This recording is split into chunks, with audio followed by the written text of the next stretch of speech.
palestra de Paula Alves, com o tema Por um Fio a Favor da Vida. Nós traremos o lançamento de 2 livros, o livro de romances, que é Por um Fio, e também o livro de cartas do Erasmo, é o 7º livro da série. Então, por favor, venham prestigiar o nosso trabalho, que será no dia 18 de novembro, um sábado, às 20 horas. Para que possamos iniciar a palestra de hoje, por favor, me acompanhe nesta prece.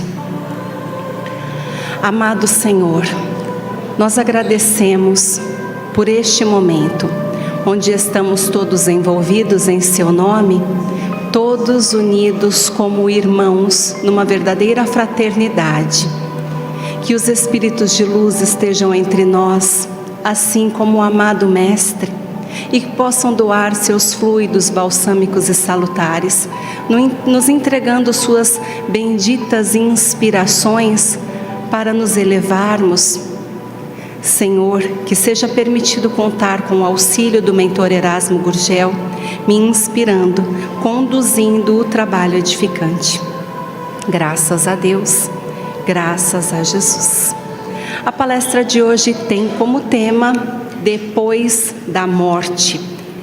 E nós nos questionamos o que será que existe depois da morte.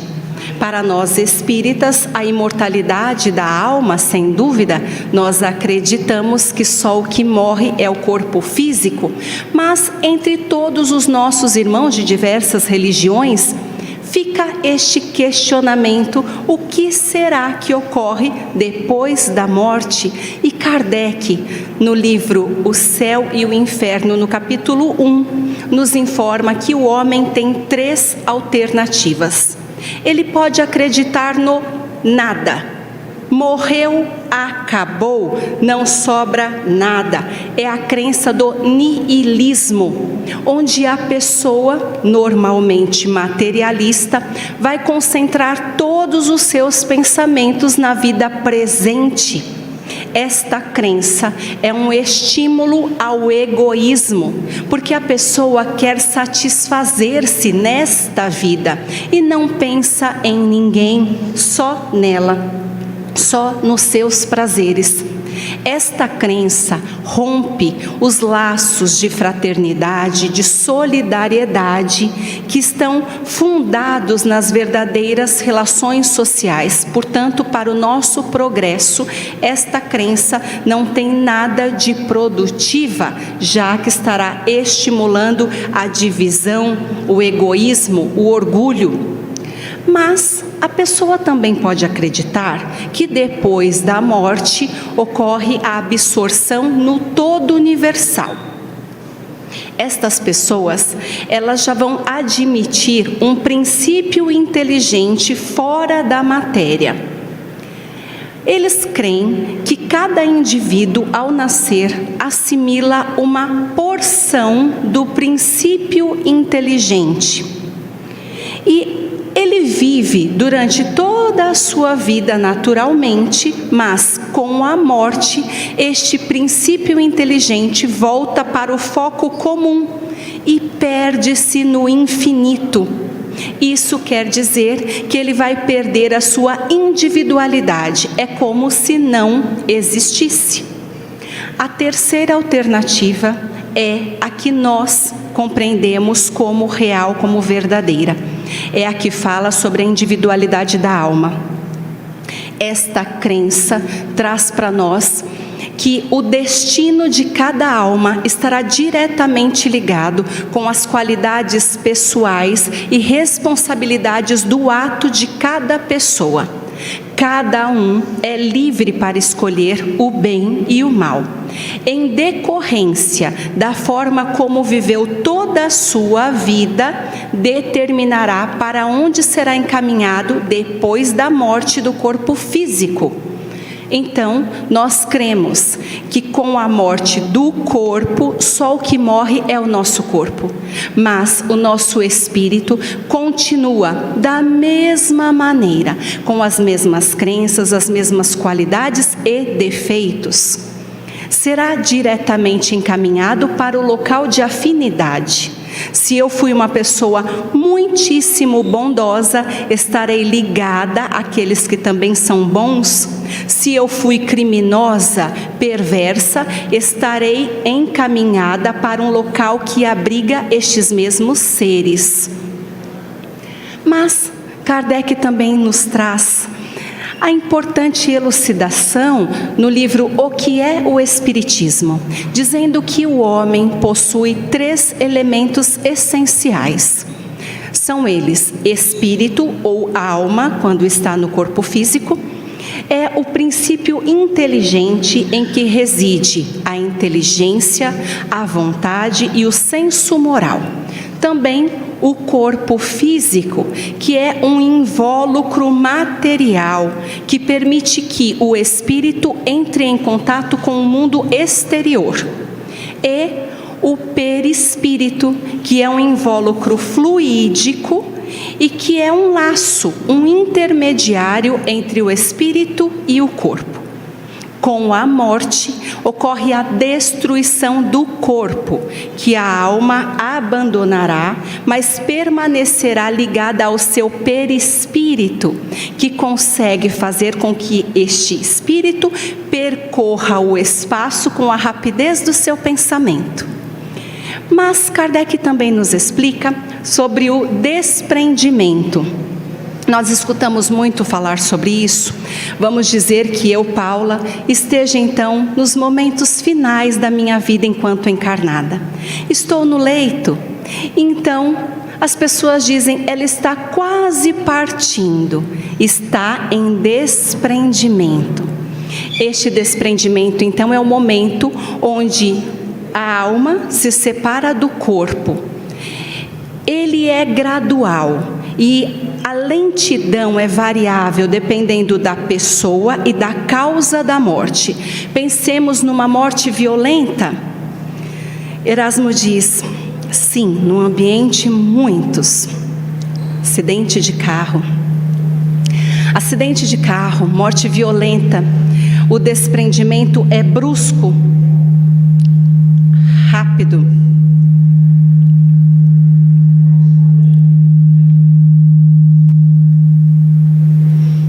Obrigada. Então, neste caso, vai depender muito da causa da morte e também da pessoa. Se estes laços que prendem o espírito ao corpo, eles se rompem gradualmente, esta lentidão vai depender do estilo de vida também que a pessoa teve. Vamos dizer que quanto mais material e mais sensual for esta vida, mais demorado será este desprendimento, já que o apego à matéria também estará diretamente relacionado ao apego ao corpo, ao próprio corpo. Então ele não consegue se soltar rapidamente. Pode ficar semanas, dias, meses, inclusive sentindo os efeitos da decomposição. Nós ainda vamos falar que existem espíritos de todos os graus de inteligência e moralidade. Todos com a mesma origem, todos terão o mesmo destino. Criados simples e ignorantes, a sua destinação deverá conduzir à perfeição. A percepção dos espíritos estará em mais alto grau que a nossa, dos encarnados, justamente porque as faculdades não estarão adormecidas pela matéria. Kardec diz que as percepções dos espíritos são em tão alto grau que nós, enquanto encarnados, nem podemos compreender muitas delas. As afeições prosseguem no mundo dos espíritos. Aqueles que nos amaram continuam nos amando e farão tudo o que estiver ao seu alcance para estarem junto de nós, ainda mais quando estiverem ligados por sentimentos afetuosos. Os espíritos, eles leem os nossos pensamentos repercutem neles. E aí nós dizemos, mas os espíritos costumam se manifestar, estão entre nós e podem nos influenciar. E nós também influenciamos os espíritos. nós também atraímos os espíritos por nossa força de vontade e pensamento. Erasmo diz: pensemos naquele ente querido que desencarnou há pouco tempo. Ele pode estar num local de refazimento, mas eu, inconformada com a sua partida, desespero-me, revolto-me no lar, questiono o porquê da necessidade da sua morte. E com isso, posso atraí-lo para junto de mim, retirando aquele que deveria estar se refazendo num pronto atendimento, num local de amparo, sendo socorrido por bons espíritos, iluminados espíritos. Então nós devemos ter total consciência de que nós também os atraímos. Outra situação: por diversas vezes nós podemos nos queixar de que estamos nos sentindo mal, desconfortáveis.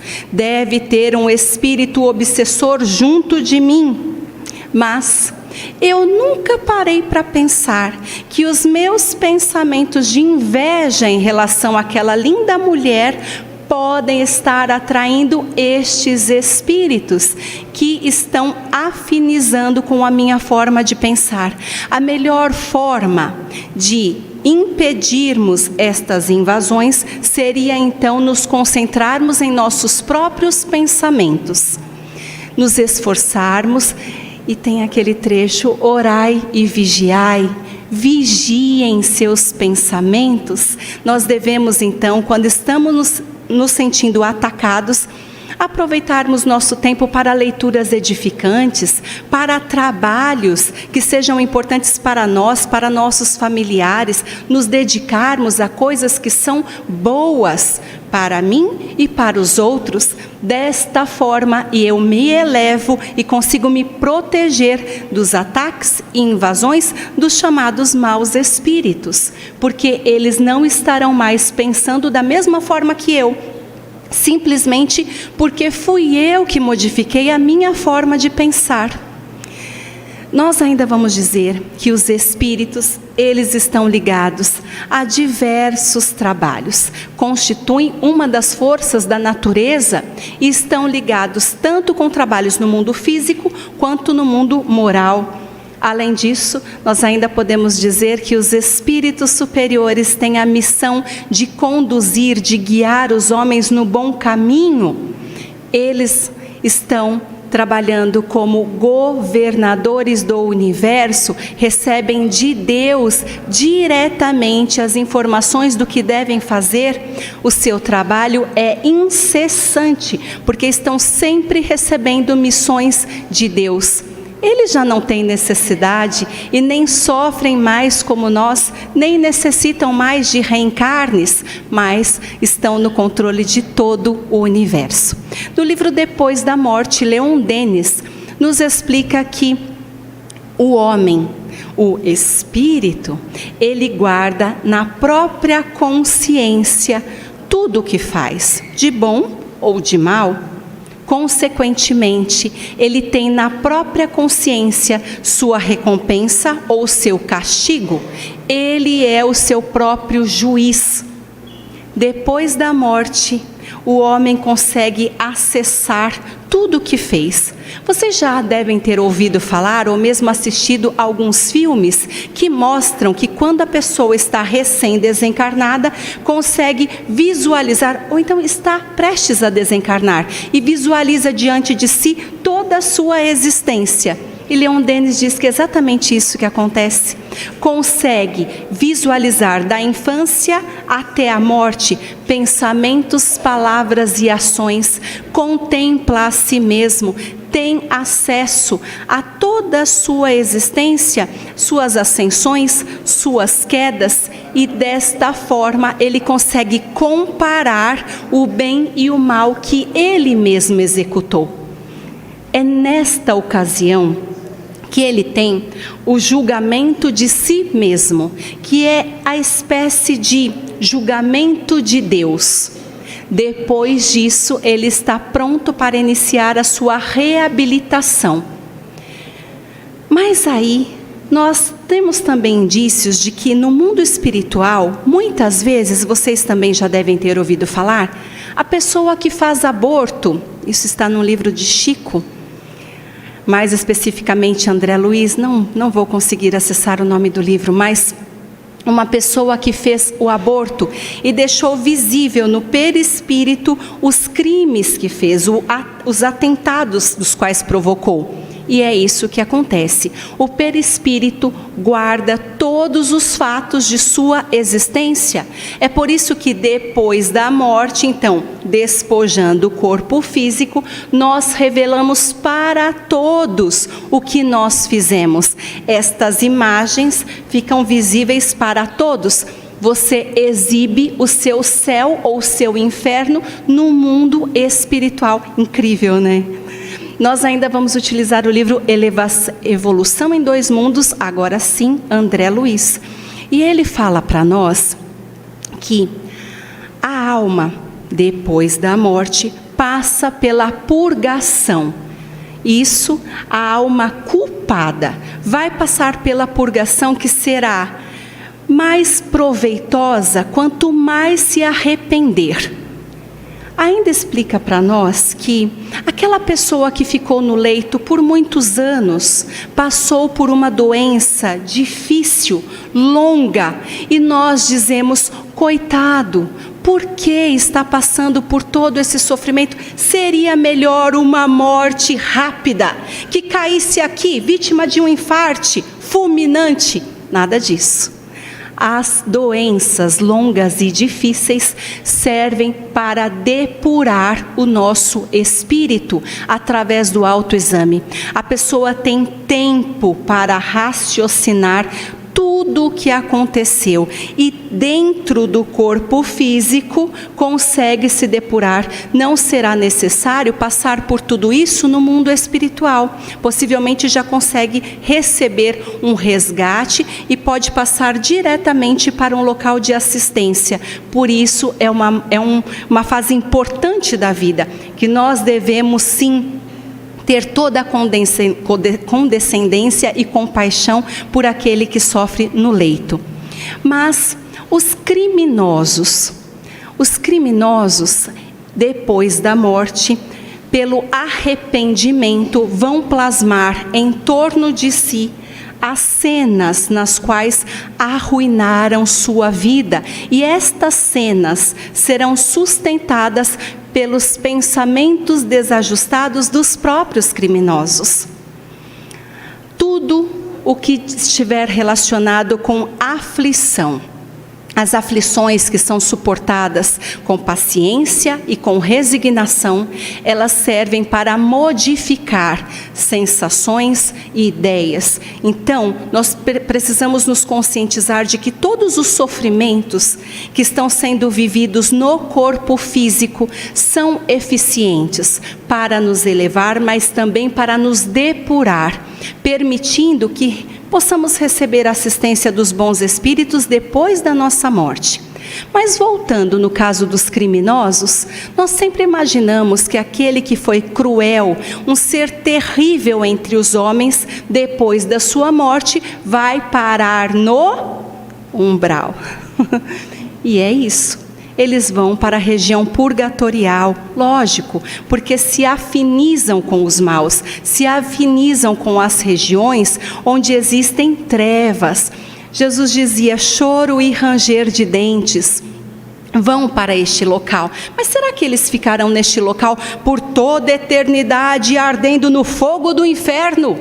Não, porque Deus é misericordioso e cada um de nós, encarnados ou desencarnados, são seus filhos amados.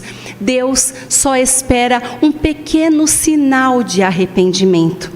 E quando Ele então demonstra um pequeno sinal de renovação para o bem, as esferas superiores registram que os bondosos espíritos do bem precisam atuar. Eles recolhem este espírito, recebem este espírito como um doente. Aos poucos, ele terá serenidade para rever os acontecimentos dos quais ele foi culpado. Ele revê tudo, que foi deixado na encarnação passada. Ele tem acesso a todos os momentos desagradáveis, os atos cruéis que ele praticou. Ele acusa-se, não se perdoa, mas ele poderá ser encaminhado para locais de refazimento. Ele poderá, inclusive, ascender para escolas beneméritas, onde terá altas noções da vida. Ele pode receber instruções, ele pode realizar tarefas edificantes, mas dentro de si uma necessidade de reparação. Então ele vai pedir por uma nova reencarnação, onde ele pode quitar consigo mesmo e com todos aqueles que ele prejudicou, redimindo com a própria lei divina. Isso tudo nós estamos falando, e eu citei livros interessantíssimos. Mas, finalizando a palestra, nós vamos falar sobre o Consolador, Emmanuel.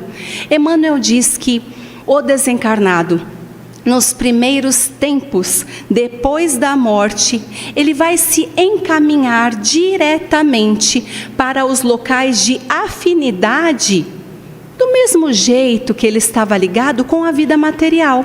Então, vamos dizer que eu sou uma pessoa ligada ao álcool. Eu adoro beber. Nossa, amiga, sexta, sábado e domingo pode me chamar que eu vou, porque eu adoro beber. Mas aí um belo dia eu desencarno. Para onde vocês acham que eu vou nos primeiros tempos da vida de desencarnada? Para onde, amiga?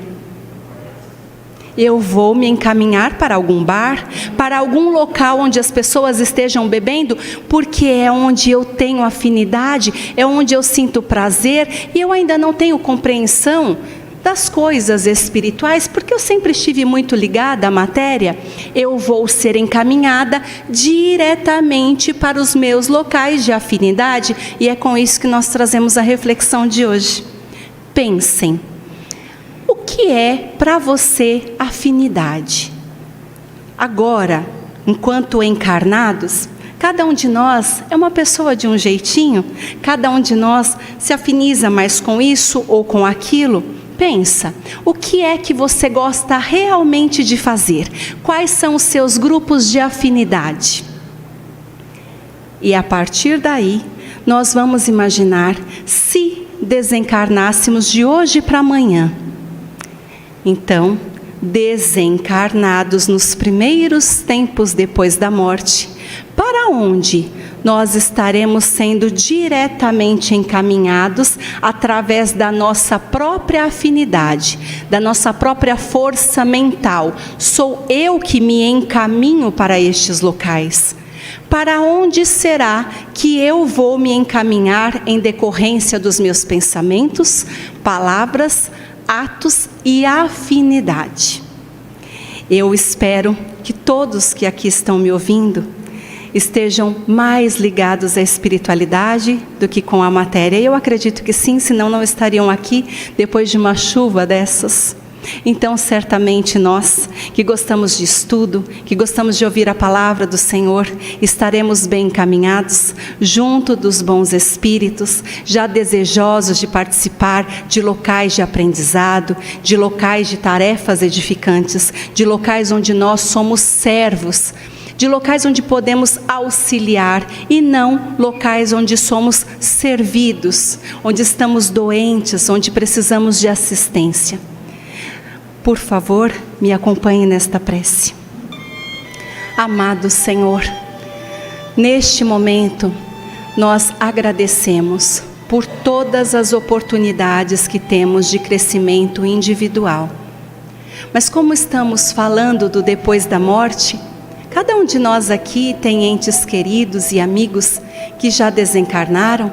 Estamos tão perto do dia de finados.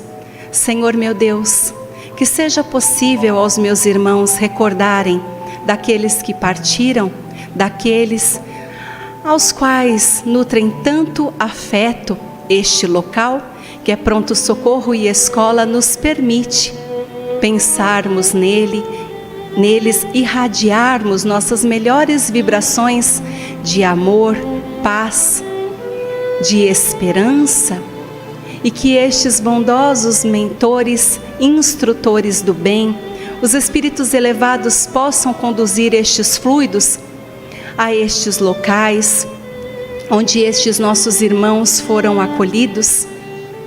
Se eles não estão em bons locais, Senhor, que estes mensageiros possam conduzir nossos fluidos para que eles se sintam melhores e para que tenham a menor consciência do Teu amor por cada um deles.